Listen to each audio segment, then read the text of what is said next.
আমি শুনুন ভাইয়ের আমার, আমি সব কমিটির সাথে ভাবি যে ওরা শুক্রবারে সকাল খোলা রাখবে, আর বৃহস্পতিবারে কেউ ভিক্ষা করতে যাবেন না। শুক্রবারে যেসব দোকানে যাবেন আমি একটা টিকিট দিয়ে দেবো, ওই টিকিটটা নিয়ে যাবেন, সকলকে 10 টাকা করে দিবেন। আর ভাইয়ের আমার, আপনারা বেশিরভাগ সিরা কাবুসুবে পড়ে যাবেন, তাহলে 10 জনের দেখে আপনাদেরকে মায়া হবে। যে 10 টাকা দেওয়ার জায়গা আপনারা 20 টাকা দিবে।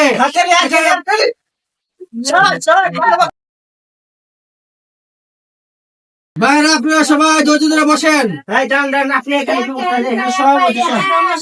আপনি এখানে বসেন। হ্যাঁ, আপনি কি সমস্যা বলেন? আমি ময়মনসিংহ আইসা